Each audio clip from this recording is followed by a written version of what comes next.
Hello दोस्तों। Are के learn point में एक बार फिर से आपका बहुत बहुत स्वागत है। मेरा नाम है राहुल, जो कि आपको पता है। तो जो सीरीज मैंने आपकी स्टार्ट करी थी बिजनेस स्टडी की, जो कि हिंदी मीडियम में है, 11वीं कक्षा वालों के लिए और सीबीएसई का सिलेबस इसमें मैं कवर कर रहा हूँ।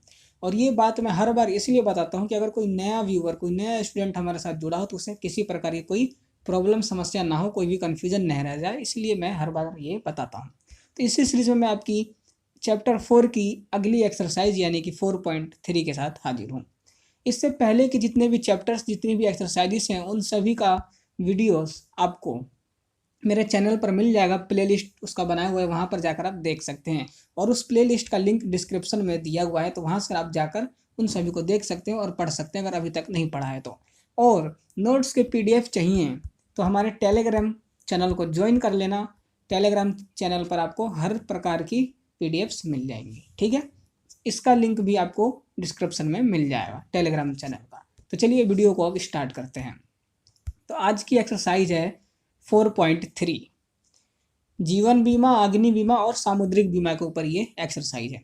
इससे पहले वाली एक्सरसाइज जो मैंने पढ़ाई थी 4.2 में, उसमें बीमा एक परिचय था वो एक्सरसाइज, जिसमें कि हमने बीमा क्या होता है इसके बारे में पढ़ा था, और जीवन बीमा, अग्नि बीमा और सामुद्रिक बीमा के बारे में बस इनकी डेफिनेशंस उसमें हमें पढ़ने को मिली थी।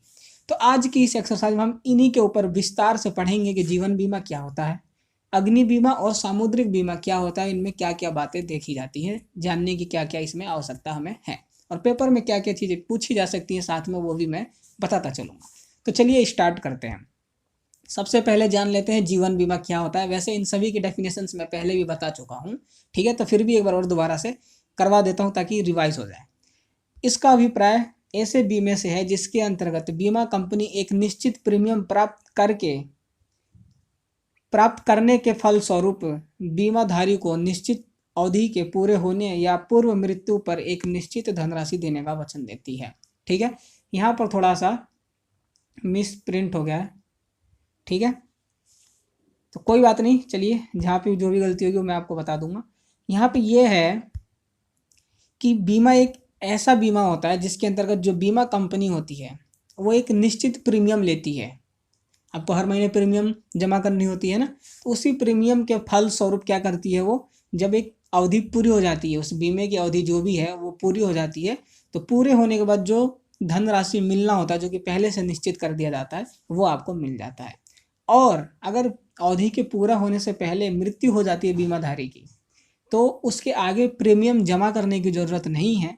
जब तक बीमाधारी जीवित रहता है तब तक वो प्रीमियम जमा करता है। अगर पहले ही मृत्यु हो जाती है तो बीमा क्या करती है, जो भी निश्चित धनराशि थी जो कि अवधि पूरी होने के बाद मिलने वाली थी, वो उसको मिल जाती है उसी टाइम पर, ठीक है। वो उसके जो भी उसके वो होते हैं नॉमिनीज में, जिसका भी नाम दिया होता है, उनके जो आश्रित होते हैं उनको वो क्या होता है, धनराशि मिल जाती है, ठीक है। तो ये होता है जीवन बीमा। अब इसके क्या उद्देश्य हैं। सबसे पहला उद्देश्य है सुरक्षा उद्देश्य, ठीक है। जीवन बीमा अथवा सभी प्रकार के बीमा एक प्रथम उद्देश्य भावी जोखिमों से सुरक्षा प्राप्त करना है, ठीक है। जो कितने भी प्रकार की जितनी भी बीमाएं हैं उन सभी का प्रथम उद्देश्य क्या होता है कि जो भी जोखिम होती है, जो भी जोखिम उत्पन्न होने वाली होती है, उनसे सुरक्षा प्राप्त हो जाए, ठीक है। दूसरा है विनियोग उद्देश्य। जीवन बीमा लोगों को न केवल भावी जोखिमों से सुरक्षा प्रदान करता है, बल्कि यह विनियोग का भी एक बढ़िया साधन है। विनियोग केवल जीवन बीमा में ही विद्यमान होता है, ठीक है। यहाँ पर भावी है, भावी का मतलब जो भविष्य में जोखिम आने वाला है उनसे सुरक्षा प्रदान करता है, और साथ ही में क्या करता है, विनियोग का भी एक बढ़िया माध्यम है जिससे इसमें लोग विनियोग भी कर सकते हैं। और यह विनियोग उद्देश्य केवल जीवन बीमा के अंतर्गत ही होता है और किसी अन्य बीमा में ये नहीं पाया जाता, ठीक है। आगे चलते हैं। अब है जीवन बीमा पत्रों के प्रकार, ठीक है। प्रकार, कितने प्रकार के जीवन बीमा होते हैं। सबसे पहला है आजीवन बीमा पत्र, ठीक है। दो प्रकार का होता है, मैं पहले बता देता हूँ। आजीवन बीमा पत्र और दूसरा होता है तुम्हारा बीमा बंदोबस्ती बीमा पत्र, ठीक है। आजीवन बीमा पत्र और बंदोबस्ती बीमा पत्र। सबसे पहला है आजीवन बीमा पत्र। इसके अंतर्गत पूरे जीवन के लिए बीमा कराया जाता है। बीमाधारी, ठीक है, ये बीमारी नहीं, ये बीमाधारी है, मिस प्रिंट है, कोई बात नहीं। बीमाधारी अपने जीवन में भुगतान प्राप्त नहीं कर सकता। इस बीमा पत्रों में इन बीमा पत्रों में प्रीमियम की दर बहुत कम होती है। यह बीमा पत्र निम्न प्रकार के होते हैं, ठीक है। जो आजीवन बीमा पत्र होता है, इसके अंतर्गत जो भी बीमा होती है वो पूरे जीवन काल के लिए होती है, ठीक है। इसलिए इसकी जो प्रीमियम की रेट होती है वो बहुत कम होती है। तो कितने प्रकार की होती है? सबसे पहला है सीमित प्रीमियम वाला जीवन बीमा पत्र। सीमित प्रीमियम, ठीक है, नाम से ही पता लग रहा है। यह ऐसा पत्र है जिसके अंतर्गत प्रीमियम देने की अवधि निश्चित होती है। निश्चित अवधि के बाद प्रीमियम का भुगतान नहीं करना पड़ता, लेकिन बीमित रकम बीमाधारी के मृत्यु के बाद उसके आश्रितों को ही प्राप्त होती है, ठीक है। इसमें क्या होता है कि सीमित होता है, जो भी प्रीमियम हमने पे करना है उसकी कोई निश्चित समय होती है, उस समय तक ही भरना होता है, उसके आगे आपको उसको भरने की जरूरत नहीं है। लेकिन इसमें ऐसा नहीं है कि अवधि पूरा हो जाए तो आपको पूरा रकम वापस मिल जाएगा। यहाँ पर जब तक आपकी मृत्यु नहीं हो जाती तब तक वो आपको धनराशि वापस नहीं मिलने वाली है, ठीक है। आपकी मृत्यु के बाद ही आपके आश्रितों को ये धनराशि मिलेगी। दूसरा है साधारण आजीवन बीमा पत्र। यह ऐसे बीमा पत्र हैं जिनमें बीमाधारी अपने पूरे जीवन तक प्रीमियम का भुगतान करता है, इसलिए इन प्रीमियम का दर सबसे कम होती है। साधारण आजीवन बीमा पत्र वह पत्र होते हैं जिसमें कि प्रीमियम का भुगतान पूरे जीवन करना पड़ता है, इसलिए इसकी जो प्रीमियम रेट होती है वो बहुत ही कम होती है, ठीक है। और लास्ट है एक प्रीमियम वाला आजीवन बीमा पत्र, मतलब कि एक ही प्रीमियम देनी पड़ती है, नाम से पता चल रहा है एक ही प्रीमियम वाला, ठीक है। इन बीमा पत्रों में प्रीमियम की राशि बीमा कराते समय केवल एक ही बार देनी पड़ती है।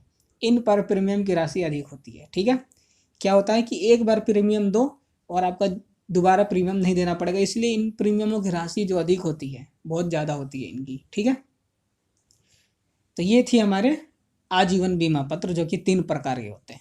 अगला है बंदोबस्ती बीमा पत्र। यह भी 3 प्रकार के होते हैं। आइए पहले जान लेते हैं कि बंदोबस्ती होता क्या है।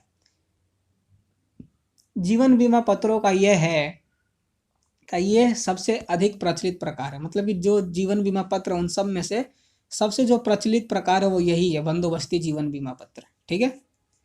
इसके अंतर्गत एक निश्चित अवधि के लिए बीमा कराया जाता है।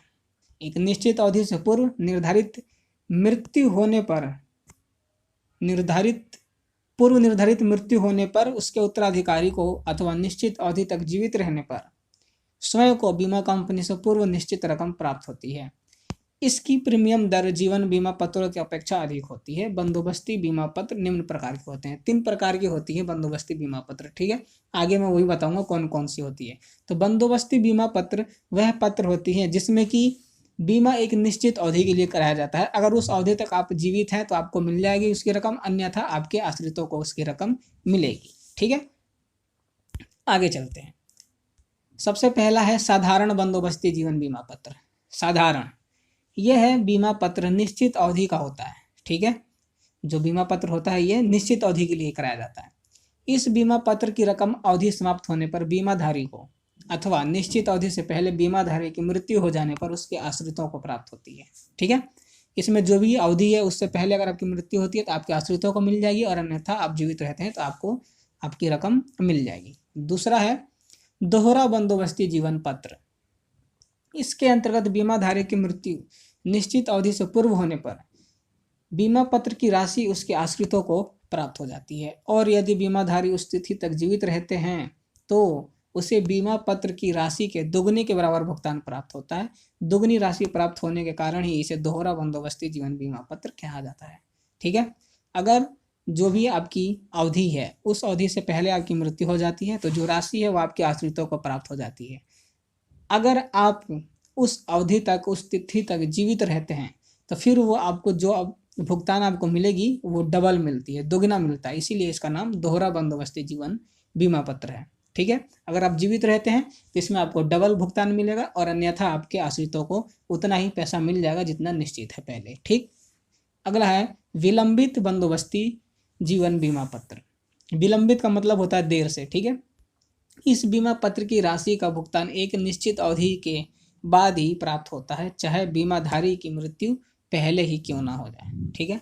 कहने का मतलब यह है कि इसमें जो अवधि बता दी गई है, एक निश्चित अवधि होती है, उस अवधि के बाद ही आपको क्या मिलेगा, भुगतान मिलेगा, चाहे आपकी मृत्यु पहले ही हो जाए, ठीक है। क्योंकि जो साधारण बंदोबस्ती होता है इसमें अगर आपकी जो अवधि निश्चित है उस निश्चित अवधि से पहले मृत्यु होती है तो मृत्यु होते के साथ ही आपको रकम वापस मिल जाती है। लेकिन इसमें विलंबित बंदोबस्ती में नहीं मिलती, जब तक वो निश्चित अवधि पूरी ना हो जाए तब तक आपको यहाँ पर भुगतान आपको वापस नहीं मिलता। ठीक है, तो ये होता है बंदोबस्ती जीवन बीमा पत्र। ठीक है, जो कि 3 प्रकार के होते हैं, मैंने यहाँ पर समझा दिया। अब मैं आशा करता हूँ कि जीवन बीमा से संबंधित इतनी बातें थी इसमें जो कि मैंने बताई, यही है। जीवन बीमा के बारे में अगर पेपर में आता है तो इन्हीं 3-4 चीज़ों के बारे में आएगा। ठीक है, अब आगे बढ़ते हैं और अब देख लेते हैं आपके अग्नि बीमा क्या होता है। ठीक है, अग्नि बीमा, इसका अभिप्राय ऐसे बीमा से है जिसके अंतर्गत बीमाकर्ता निश्चित प्रतिफल के बदले बीमाधारी की संपत्ति को निश्चित तिथि तक अग्नि द्वारा हानि पहुंचने पर पूर्व निश्चित धनराशि तक क्षतिपूर्ति करने का वचन देता है। मतलब कि इसमें अग्नि बीमा में क्या होता है कि जो भी बीमा करता होता है वो प्रीमियम लेता है और बीमाधारी की संपत्ति को आग से होने वाली हानि और जितनी हानि होगी केवल उतनी क्षतिपूर्ति करने का वचन देता है। 100 रुपये का कोई माल है, अगर वो जल गया उसमें से 50 का नुकसान हुआ तो क्षतिपूर्ति भी 50 की होगी, 100 की नहीं होगी। ठीक है, इसमें ये होता है। तो कितने प्रकार की होती है ये, इसकी प्रकृति कितनी होती है? प्रकृति लिखित अनुबंध। ठीक है, लिखित अनुबंध। लिखित अनुबंध का मतलब बीमा अनुबंध बीमाधारी और बीमाकर्ता के मध्य लिखित अनुबंध होता है। लिखित का मतलब कि जो भी अनुबंध होगा वो लिखित होगा। 2 पक्षकार, किसी भी बीमा के लिए 2 पक्षकार होने चाहिए, एक बीमा करने वाला और एक बीमा करवाने वाला। बीमित राशि की वापसी जरूरी नहीं है। इसमें जो भी आपने बीमा करवाया तो जरूरी नहीं है कि आपको वो राशि वापस मिलेगी, क्योंकि अगर आपको नुकसान हुआ तो जितना नुकसान होगा उसकी भरपाई होगी। ठीक है, बीमित राशि वापस इसमें नहीं मिलती। केवल सुरक्षा तत्व, जो अग्नि जीवन बीमा के अलावा जितने भी बीमा हैं वो केवल सुरक्षा तत्व के लिए हैं। अगर आपको नुकसान हानि होती है तो आपको उसकी भरपाई मिलेगी, अन्यथा इससे कोई भी लाभ नहीं होता। बीमे की अवधि, इसमें जो बीमे की अवधि होती है वो मैक्सिमम 1 साल के लिए होती है, इसके बाद आपको दोबारा से बीमा करवाना पड़ता है। ठीक है, तो ये कुछ अग्नि बीमा की प्रकृति है। ठीक है, आइए आगे चलते हैं और आगे देखते हैं अग्नि बीमा पत्रों के प्रकार। सबसे पहला है निर्धारित मूल्य का बीमा पत्र। निर्धारित मूल्य का बीमा पत्र, जिस माल का मूल्य हानि के समय निश्चित नहीं किया जा सकता उनके लिए निर्धारित मूल्य का बीमा पत्र लिया जाता है। यह रकम बीमा कंपनी और बीमाधारी बीमा करते समय निश्चित करते हैं। क्षति के समय पूर्व निश्चित रकम का भुगतान किया जाता है। यह बीमा पत्र मूल्यवान कलाकृतियों, किताबों, हीरो आदि पर लिए जाते हैं। इसमें क्षतिपूर्ति का सिद्धांत लागू नहीं होता। कहने का मतलब ये है कि निर्धारित मूल्य का बीमा पत्र मतलब कि यह बीमा पत्र जो भी मूल्यवान कलाकृतियां होती हैं, किताबें हों, हीरे हों, इन सभी चीज़ों के लिए इस बीमा को करवाया जाता है। और इसके अंतर्गत जो भी हानि होती है उसको हम निश्चित नहीं कर सकते कि हानि होगी जो तो कितनी हानि होगी। ठीक है, इसलिए इसका मूल्य निर्धारित कर दिया जाता है कि जो भी अवधि है उस अवधि के अंतर्गत कोई भी अगर हानि होती है तो इसमें यह नहीं देखा जाता है कि आपकी जितनी हानि हुई है केवल उतने की भरपाई होगी। जो भी मूल्य पहले निर्धारित किया जाता है, अगर 1 लाख का कोई माल है, अगर उसमें हानि हो जाती है मान लो 50,000 की, और आपने निर्धारित मूल्य का बीमा ले रखा है, तो यहाँ पर अगर हानि 50 की होती है तो यहाँ पर आपको 50,000 नहीं, पूरे के पूरे 1 लाख मिलेंगे। ठीक है, क्योंकि ये मूल्य पहले ही निर्धारित कर दिया जाता है कि हानि चाहे कितनी बड़ी हो इतनी रकम हमने देनी है। ठीक है, तो ये होती है हमारी निर्धारित मूल्य का बीमा पत्र। और ये किन के लिए लिया जाता है? मूल्यवान कलाकृतियों, किताबों और हीरो आदि के लिए लिया जाता है। इस पर क्षतिपूर्ति का सिद्धांत लागू नहीं होता। ये याद रखना कि जो निर्धारित मूल्य का बीमा पत्र होता है इस पर क्षतिपूर्ति का सिद्धांत लागू नहीं होता। मोस्ट इंपॉर्टेंट है, पेपर में पूछा जा सकता है। ठीक है, अगला है औसत बीमा पत्र। इस बीमा पत्र में औसत वाक्य लागू होता है जिसके अनुसार बीमा कंपनी बीमाधारी की हानि को बीमित मूल्य और गैर बीमित मूल्य के अनुपात में बांटती हैं और केवल बीमित मूल्य का ही भुगतान करती है। ठीक है, इसका कहने का मतलब यह है कि जैसे कि एग्जाम्पल दूं, जैसे कि 60,000 का, जैसे मान लेते हैं 60,000 का कोई माल है और इसमें से हमने बीमा कराया 40,000 का। ठीक है, तो ये क्या करेगी कंपनी? 60,000 को और 40,000 की क्या कर लेगी, औसत निकाल लेगी। ठीक है, 60,000 का था जिसमें से आपने 40,000 का वो करवाया, क्या करवाया, बीमा करवा लिया, बीमा करवा लिया। तो क्या होगा इससे, ये निकालती क्यों है पता है, ताकि कंपनी के ऊपर ज़्यादा भार ना पड़े। ठीक है, इस तरीके से क्या करती है वो, एवरेज औसत निकाल लेती है। 60,000 का माल था जिसमें से आपने 40,000 का क्या करवाया, बीमा करवा लिया, 20,000 का नहीं करवाया। तो 40,000 का तो बीमा करवा रखा है और जो 20,000 का नहीं करवा रखा है, इनकी रेशियो निकाल ली उसने, 4:2, ये इसने रेशियो निकाल ली। अब अगर आपको जो हानि होती है 40,000 रुपये, जो भी नुकसान होता है, तो आपको वो केवल, जैसे 40,000 के माल का आपने करवा रखा था बीमा और 60,000 का टोटल माल था, मान लेते हैं इसमें से आपका नुकसान कितने का हो गया, 30,000 की हानि हो जाती है। जो 40,000 का आपने बीमा करवा रखा है, इसमें से 30,000 की हानि हो जाती है, तो जो भी राशि का वो आपको भुगतान करेगी वो इसी रेशियो के अनुसार करेगी। मतलब कि 40,000 में से अगर 30,000 का भुगतान होता है तो आपको वो केवल 20,000 का भुगतान करेगी। ठीक है, केवल 20,000 का भुगतान करेगी और 10,000 का नुकसान आपको खुद उठाना पड़ेगा यहाँ पर। इसलिए औसत का प्रयोग किया जाता है। ठीक है, औसत का प्रयोग किया जाता है। आगे बढ़ते हैं, अगला है विशिष्ट मूल्य का बीमा पत्र। विशिष्ट मूल्य का बीमा पत्र, इस बीमा पत्र में बीमाधारी अपनी संपत्ति का एक विशिष्ट मूल्य के लिए बीमा कराता है। यदि संपत्ति की क्षति हो जाती है तो बीमा कंपनी उस व्यक्ति को इस बीमा पत्र की रकम तक हानि को औसत किए बिना क्षतिपूर्ति का भुगतान करती है। ठीक है, विशिष्ट मूल्य का बीमा पत्र लेते हैं तो इसमें औसत, जो भी औसत हमने पिछला पढ़ा, इसमें बिना औसत निकाले क्षतिपूर्ति का भुगतान किया जाता है। ठीक है, जैसे कि अगर मैं इसका एग्जाम्पल दूं, तो जैसे इसका एग्जाम्पल मैं देता हूं, 30,000 का कोई मूल्य है। ठीक है, कोई 30,000 का माल है जिसमें से हमने 20,000 का क्या कर रखा है, बीमा ले रखा है, 20,000 के माल का बीमा करवा रखा है। ठीक है, तो अगर 15,000 का हमें नुकसान हो जाता है, अगर हमें 15,000 का नुकसान हो जाता है तो कंपनी पूरे के पूरे 15,000 का ही भुगतान करेगी, पूरे के पूरे 15,000 का भुगतान करेगी। इसमें कहने का मतलब ये है कि जितने का नुकसान होगा उतने का भुगतान आपको मिल जाएगा। ठीक है, ऐसा नहीं कि 20,000 का नुकसान कराया था, 10,000 का 30,000 में से 20,000 का करवा लिया बीमा, तो 10,000 जो फालतू बचा जिसका नहीं कराया, यहाँ पर आपको ऐसा नहीं है कि 10,000 का वो भुगतान करेगी कंपनी, जितने का नुकसान हुआ है उतने का वो भुगतान करेगी। ठीक है, इसमें यह बात ध्यान रखना कि विशिष्ट मूल्य का बीमा पत्र जो भी लेता है उस व्यक्ति को अगर कोई भी नुकसान होती है तो जितना नुकसान होता है उसको उसके पूरे नुकसान की भरपाई दी जाती है। ठीक है, अगला है व्यापक बीमा पत्र।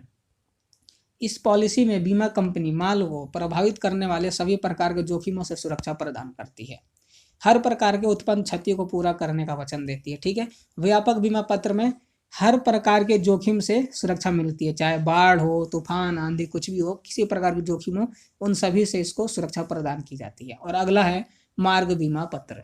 मार्ग बीमा पत्र में क्या होता है, जब माल एक स्थान से दूसरे स्थान पर भेजा जाता है, वह रास्ते में आग लगने से क्षति की संभावना हो, तब मार्ग बीमा पत्र लिया जाता है। ठीक है, जब अगर आप कोई अपना माल है एक जगह से दूसरे स्थान पर ले जा रहे हैं और आपको हो लगता है कि रास्ते में कोई नुकसान हो सकता है, तो आप इस मार्ग बीमा करवा सकते हैं उसका भरपाई करने के लिए। ठीक है, तो ये कुछ हमने यहाँ पर अग्नि बीमा पत्रों के प्रकार पढ़े, और भी थे लेकिन मैंने 5 ही बताए। ठीक है, 2-3 और हैं लेकिन मैंने इतने में बताने की और समझाने की कोशिश की है ताकि अच्छे से समझ में आ जाए। ये 5 पॉइंट हैं, पेपर में आएगा तो 5 नंबर का आएगा मैक्सिमम, उससे ऊपर नहीं आएगा, तो आप ये 5 पॉइंट लिख सकते हैं, ईजी है और सरल है। ठीक है, आगे बढ़ते हैं।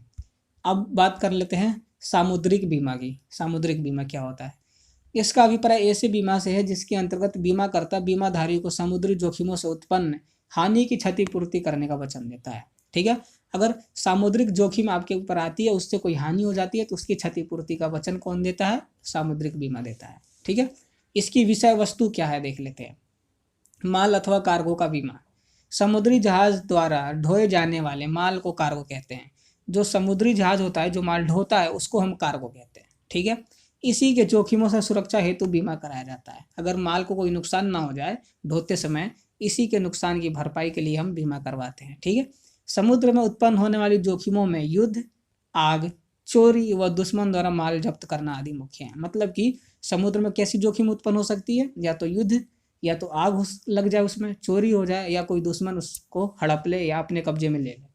समुद्री बीमा माल की लागत में कुछ लाभ जोड़कर भी कराया जा सकता है। मान लो आपका माल 2 लाख का है तो आप इसमें 3 लाख का भी बोल के ऐसे करा सकते हो, ठीक है। हानि की दशा में बीमा कंपनी लागत व लाभ दोनों का भुगतान करती है, ठीक है। आपका माल 1 लाख का था, आपने 2 लाख का बोल के उनको बीमा करा लिया, तो आपको अगर नुकसान होगा तो 2 लाख का ही आपको भुगतान मिलेगा, ठीक है। ये होता है माल व कार्गो का बीमा। आगे चलते हैं, अगला है जहाज का बीमा। जहाज पर लदे माल की भांति ही जहाज का भी समुद्र के संकटों से होने वाली हानि की क्षतिपूर्ति के लिए बीमा कराया जाता है। माल का नुकसान हो सकता है जहाज का भी नुकसान हो जाए, तो उसके लिए भी हम बीमा कराते हैं। इससे हल बीमा या जहाज का बीमा कहते हैं। अगर आप इस जहाज का बीमा कराते हैं तो उसे हल बीमा या जहाज का बीमा कहते हैं, ठीक है। जहाज का बीमा एक निश्चित समय या एक निश्चित यात्रा के लिए किया जाता है। जो जहाज का बीमा होता है वो एक निश्चित समय के लिए किया जाता है या तो एक निश्चित यात्रा के लिए किया जाता है, ठीक है। अगला है भाड़े का बीमा। जहाजी कंपनी माल ढोने के बदले में भाड़ा लेती है। जहाजी कंपनी का माल के भाड़े में हित होता है, ठीक है। कई बार माल के स्वामी और जहाजी कंपनी के मध्य इस प्रकार का समझौता होता है कि नियत स्थान पर माल के सुरक्षित पहुंचने पर ही माल का भाड़ा दिया जाएगा। यदि रास्ते में ही माल क्षतिग्रस्त हो जाए तो जहाजी कंपनी भाड़ा प्राप्त करने से वंचित रह जाती है। इस प्रकार की हानि से सुरक्षा प्राप्त करने के लिए जहाजी भाड़ा का बीमा करवाया जाता है। मतलब कि जो भी जहाजी कंपनी होती है, किसी का माल इधर से उधर ला रही है, ले जा रही है, तो वो भाड़ा लेती है, ठीक है। लेकिन कभी कभार जहाज के मालिक और जो माल का मालिक है उन दोनों के बीच में ऐसा अनुबंध हो जाता है कि अगर मेरा माल वहाँ सुरक्षित पहुँचा तो मैं आपका भाड़ा दूंगा, अन्यथा नहीं दूंगा। तो इसी नुकसान से बचने के लिए भाड़े का भी बीमा करवा लिया जाता है, ठीक है। जो जहाज का मालिक होता है वो क्या करता है, उसको जो भाड़ा मिलने वाला होता है वो उसका ही बीमा करा देता है। अगर बीच में कोई नुकसान होता है तो जो माल का मालिक है अगर वो भाड़ा नहीं देता है तो ये फिर बीमा कंपनी के ऊपर दावा कर सकता है, क्लेम कर सकता है और ये अपने भाड़े का भुगतान ले सकता है, ठीक है। इसलिए ये भाड़े का बीमा यहाँ पर करवा लिया जाता है। आगे बढ़ते हैं, अगला है दायित्व बीमा। जो बीमा समुद्री दुर्घटनाओं के दौरान अन्य पत्रकारों के प्रति उत्पन्न दायित्वों से सुरक्षा प्रदान करने के लिए कराया जाता है उसे दायित्व बीमा कहते हैं, ठीक है। जैसे यदि एक जहाज दूसरे जहाज से टकरा जाए और दूसरे जहाज को कोई हर्जाना देना पड़े तो दायित्व बीमा के द्वारा हर्जाने के भुगतान के भार को बीमा कंपनी पर डाला जा सकता है। 2 जहाज जा रही है तो एक दूसरे में टक्कर हो गई, दूसरे जहाज के ऊपर हर्जाना आता है तो वो हर्जाना उसका अगर उसने बीमा करवा रखा है तो वो हर्जाना बीमा कंपनी उसको दे देगी। ये वाला जो दायित्व बीमा है ये आजकल के बाइक कार इंश्योरेंस पे भी लागू होता है। अगर कोई कार दूसरे कार का ठक्कर मार देती है, ठोक देती है, गाड़ी का नुकसान हो जाता है, टक्कर लग जाती है, तो दूसरी कंपनी जो कार का मालिक है वो उसका क्या करता है, भुगतान नहीं करता। उसका क्लेम वो जिसने ठोका है या जिसकी गाड़ी में नुकसान हुआ है वो क्या करता है, क्लेम करता है किसको, इंश्योरेंस कंपनी को, और इंश्योरेंस कंपनी उसका भुगतान करती है, ठीक है। अगला है सामुद्रिक बीमा के सिद्धांत। क्या सिद्धांत होते हैं? पहला, बीमा योग्य हित का सिद्धांत। अन्य बीमा अनुबंधों की भांति सामुद्रिक बीमा में भी बीमाधारी का बीमित संपत्ति में बीमा योग्य हित होना चाहिए। हित का क्षति के समय होना आवश्यक है। यहाँ बीमा योग्य हित का अर्थ माल के सुरक्षित पहुंचने से लाभ और मार्ग में नष्ट होने से हानि होना है। मतलब कि कुछ ना कुछ हित होना चाहिए, उसके बाद ही आप बीमा करा सकते हैं। और जब आपको क्षति हो जाती है तो उस समय तो आपका हित होना बहुत ही आवश्यक है कि आपको नुकसान हुआ है या लाभ हुआ है, ठीक है। यहाँ पर हित का मतलब है कि आपका जो माल है वो पहुंच जाए तो आपको लाभ है, अगर ना पहुंचे नुकसान हो जाए तो वो हानि है। तो यहाँ पर हित का मतलब लाभ और हानि से है, ठीक है। लाभ और हानि का होना आवश्यक है। आगे बढ़ते हैं, दूसरा आता है गर्भित आश्वासन का सिद्धांत। अनुबंध से संबंधित कुछ तथ्य ऐसे होते हैं जिनका स्पष्ट उल्लेख किया जाना आवश्यक नहीं है। स्पष्ट उल्लेख के अभाव में भी उनका विद्यमानता स्वीकार्य होती है। अतः गर्भित आश्वासन वे शर्त है जो सामुद्रिक बीमे पर लागू समझी जाती है, ठीक है। कितने प्रकार की होती हैं? तो यह है आपकी 2 या 3 प्रकार की होती हैं। आइए इनको भी देख लेते हैं, ठीक है। सबसे पहला, जहाज की योग्यता। जहाज योग्यता का अभिप्राय यह है कि जहाज में कोई ऐसी कमी नहीं होनी चाहिए जिससे बीमे की विषय वस्तु की सामुद्रिक जोखिमों में क्षति की संभावना हो। यदि जहाज में मरम्मत की आवश्यकता है तो यात्रा से पूर्व ही यह कार्य पूरा हो जाना चाहिए। कहने का मतलब यह है कि जहाज जिसका बीमा कराया जा रहा है उसमें कोई भी ऐसा नहीं होना चाहिए जिससे कि क्या हो, क्षतिपूर्ति होनी बिल्कुल ही संभव हो जाए, ठीक है। अगर कोई उसमें मरम्मत की ज़रूरत है तो वो पहले उसको ठीक करा लिया जाए। मतलब कि बीमा कंपनी जब भी जहाज का बीमा करती है तो पूरे जहाज की चेकिंग करती है कि इसमें कोई ऐसा कुछ कमी तो नहीं है जिससे कि जल्दी नुकसान हो जाए, ठीक है, नुकसान होना पॉसिबल ही हो जाए, ठीक है। इसलिए जहाज जब तक पूरा ठीक ना हो जाए तब तक उसकी बीमा नहीं कराया जा सकता, ठीक है। आगे चलते हैं। जहाज का मार्ग विचलित ना होना, जहाज का मार्ग विचलित ना होना, जहाजी मार्ग पूर्व निश्चित होता है। बीमा कंपनी को यह जानने का अधिकार है कि जहाज उसी मार्ग से जाएगा, ठीक है। जो जहाज के मार्ग होते हैं वो पहले से निश्चित होते हैं कि ये जहाज इस मार्ग से जाएगा। कुछ विशेष परिस्थितियों में मार्ग विचलन मान्य है, मतलब कुछ परिस्थितियों में ही मार्ग हम बदल सकते हैं, चेंज कर सकते हैं। विचलन का मतलब यहाँ पर बदलने से है, ठीक है। कब कब बदल सकते हैं वो भी देख लेते हैं। यदि ऐसा जीवन रक्षा के लिए आवश्यक है, अगर जीवन सुरक्षा के लिए आवश्यक है रास्ता बदलना तो बदल सकते हैं। यदि ऐसा बीमित वस्तु की सुरक्षा के लिए आवश्यक है, अगर आपने बीमा करा रखा और उसकी सुरक्षा के लिए ऐसा करना आवश्यक है तो भी कर सकते हैं। यदि ऐसा यात्री को अचानक डॉक्टरी मदद की जरूरत पड़ जाती है, तो अगर कोई बीमार पड़ जाता है उसको डॉक्टर की मदद की जरूरत पड़ जाती है तो इस दशा में भी हम अपने जहाज का मार्ग चेंज कर सकते हैं। और लास्ट है उपक्रम की वैधता। इस अनुबंध में बीमा कंपनी क्षतिपूर्ति के लिए बाध्य तभी है जबकि यात्रा का उद्देश्य वैधानिक हो, ठीक है। इस कंपनी मतलब कि इस वैधता में मतलब कि इस बीमा में क्या होता है, इस अनुबंध में क्या होता है कि क्षतिपूर्ति का भुगतान करने के लिए कंपनी तभी बाध्य होती है जब यात्रा का उद्देश्य क्या हो, वैधानिक हो, ठीक है। उदाहरण के लिए यदि माल पर चुंगी कर की चोरी की गई थी और माल नष्ट हो जाता है तब बीमा कंपनी क्षतिपूर्ति के लिए बाध्य नहीं है। मतलब कि आपने जो भी आपका माल है उसके ऊपर कर टैक्स नहीं भरा, उसकी चोरी की है और वो माल नष्ट हो जाता है और ये बात पता लग जाती है बीमा कंपनी को, तो वो आपके क्षतिपूर्ति का भुगतान नहीं करेगी क्योंकि आपके माल का उद्देश्य वैधानिक नहीं था, क्योंकि आपने चोरी करी थी, टैक्स नहीं भरा था, इसीलिए वो वैधानिक में नहीं आएगा। वैधानिक में वही आती है जिसका आप टैक्स पे करते हैं, ठीक है। तो ये क्या थी, हमारी सामुद्रिक बीमा के सिद्धांत थे जो कि हमने यहाँ पर पढ़ लिया। अगर कोई कन्फ्यूजन रह गया हो तो कमेंट करने में शर्माना नहीं, कमेंट कर देना, ठीक है। और मेरे से तुरंत ही जुड़ना चाहते हो और अपने कन्फ्यूजन्स का सोल्यूशन पाना चाहते हो तो मेरे टेलीग्राम चैनल को जरूर ज्वाइन कर लेना, जिसका लिंक मैंने डिस्क्रिप्शन में दिया हुआ है। आगे बढ़ते हैं। अब जीवन बीमा और सामान्य बीमा में क्या अंतर होता है, इंपॉर्टेंट है, पेपर में आएगा तो ये जरूर आ सकता है। जीवन बीमा और सामान्य बीमा, अनुबंध का प्रकार कैसा होता है। यह क्षतिपूर्ति का अनुबंध नहीं है। जीवन बीमा क्या है, क्षतिपूर्ति का अनुबंध नहीं है। इसमें क्षति को नहीं देखा जाता बल्कि निश्चित अवधि पर बीमित राशि का भुगतान किया जाता है, ठीक है। सामान्य बीमा, यह क्षतिपूर्ति का अनुबंध है और निश्चित अवधि के अंदर क्षति होने पर क्षति की रकम का भुगतान किया जाता है। इसमें जितना आपको नुकसान होगा उतने की भरपाई होती है। उद्देश्य क्या है, इसका उद्देश्य अपनी व पारिवारिक वित्तीय समस्याओं का नियंत्रण, वित्तीय समस्याओं पर नियंत्रण करना है, ठीक है। अगला है सामान्य बीमा का क्या है, यह बीमा संपत्ति की सुरक्षा के लिए करवाया जाता है। जो सामान्य बीमा होते हैं वो संपत्ति की सुरक्षा के लिए करवाए जाते हैं। राशि सीमा कितनी होती है, तो जो जीवन बीमा की होती है इसकी कोई सीमा नहीं होती, ठीक है। जीवन बीमा में राशि की कोई सीमा नहीं होती। सामान्य बीमा में वास्तविक जो भी वस्तु संपत्ति है उसकी वास्तविक कीमत तक ही हम क्या करवा सकते हैं, बीमा करवा सकते हैं, ठीक है। अधिकार समर्पण देख लेते हैं। यहाँ यह सिद्धांत लागू नहीं होता, अधिकार समर्पण नहीं हो सकता, ठीक है, लेकिन सामान्य बीमा में हो सकता है। इसमें सिद्धांत पूर्ण रूप से लागू होता है। अवधि कितनी होती है, जीवन बीमा की अवधि नहीं होती, कितने भी सालों के लिए, आजीवन के लिए भी करवा सकते हैं जैसा कि मैंने पीछे पढ़ाया था, ठीक है। लेकिन सामान्य वस्तुओं की मैक्सिमम 1 वर्ष की अवधि होती है, ठीक है। 1 वर्ष बाद आपको दोबारा से करवाना पड़ेगा। और भी है इसके उसके आगे का पॉइंट, सुरक्षा एवं विनियोग। जो जीवन बीमा है इसमें सुरक्षा और विनियोग दोनों ही सम्मिलित हैं। सामान्य बीमा में केवल सुरक्षा होता है, ठीक है। बीमा योग्य हित, जीवन बीमा में बीमा योग्य हित बीमा करवाते समय होना आवश्यक है। जो भी हित है आपका वो बीमा करवाते समय आपका होना आवश्यक है, किसमें, जीवन बीमा में।